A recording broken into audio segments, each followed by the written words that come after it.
Just a little late. Eric won't mind." Mother left her post at the base of the stairs, though I could still hear her grumbling all the way to the kitchen. I tossed the last few supplies into my bag, strapped my sword and shield together, and hurried downstairs. "Did you eat your snack?" Mom yelled as I hit the front door. "Because your tummy—" I didn't hear the rest of it. I hammered down the stairs to the porch, fumbling in my front pocket for the keys to my little hatchback. Gear went into the back seat. Then I squeezed between my car and Mom's ancient station wagon, carefully opening the driver's side door and shoehorning my way into the car. "14th century, here I come," I shouted and turned the key. The 14th century was already waiting for me.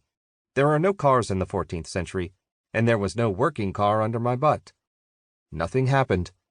Not even a whimper from the engine or the clank of a dead starter or anything. Just the click of the ignition and then silence. I laid my head against the wheel. "Okay," I said. "Now I'm late." Eric's neighborhood was a little older than mine, a little nicer and a whole lot out of the way.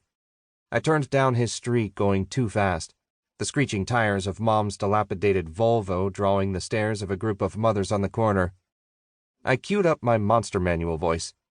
"Beware the feral packs of soccer moms. Disapproving glare plus 10 to hit. Applies the existential horror debuff." "You don't look like you're from around here. What are you doing with your life?" I rolled past them with a wave. "Ladies?" They turned back to their strollers in disgust. Eric's house was at the end of the street. Tall trees surrounded the yard, and the main house felt like a forest retreat rather than the suburban mansion that it actually was. I rolled up the driveway and came to a halt in front of his porch. Eric was leaning against the front steps, his iconic beer stein in hand. He was a little heavy, his curly hair sticking out in bits and bobs around the crushed velvet of his barred hat. I had never known Eric to play an instrument, or sing, or show any musical inclination. Yet he insisted on wearing a barred outfit to the fair every year. I think he just liked the tights. "Oh, dude, the Mom-mobile. What happened to the hot hatch?" he asked. I got out of the car, slammed the door like a cannon shot, and shrugged. "Wouldn't start. Probably something to do with the ignition, or the ultro. Sure, it's definitely one of those things, and not the fact that you break every complicated thing that you touch," he said, bouncing down the stairs and throwing his cooler into the back.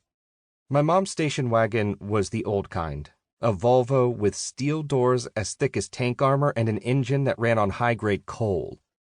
When Eric slammed the back door shut, it made enough noise to scare a flock of birds out of a nearby tree. "Well, it'd get us to the fair. You ready?" I asked. "They might not like us bringing something this old into a Renaissance fair," Eric joked. He hauled a cooler down the stairs and slid it into the back, along with an authentic loot case that probably contained various grains of vodka and his boots. "It strains the realism of the experience. Might want to trade it in for a couple of horses and a wagon." "You don't like the ride? You can drive," I said. "Nah, it's cool, man," he said, getting into the front seat. "Besides, I tore up my license, living old school." "Why the hell did you tear up your license?" I asked. "Historical authenticity," he said, waving his fingers like he was casting a spell. "Don't want to mess with the Ren Fair mojo." "Oh yeah? And all that gear in the back?" I asked, opening my door. "How authentic is that Yeti cooler?" "There is power in anachronism," he answered. "And ale." "Well, as long as you know what you're—" The front door of Eric's house slammed shut, and someone strode out onto the porch. I looked up, and my heart sank. Chessa Lazaro glared down at me from the shadow of Eric's porch. She competed in the archery competition every year, and of all the competitors, she probably leaned into the elf fantasy the hardest. She wore her ears and costume to every match. She spent as much time and money on her outfit as most people did on their wedding gowns, and it showed. This year's version of Elven Warrior Princess was a knee-length armored dress with splint mail leggings and high-laced leather boots trimmed in gold.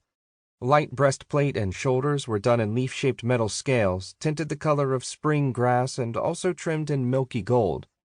Her glossy black hair was pulled back in a dozen braids, woven through with golden thread.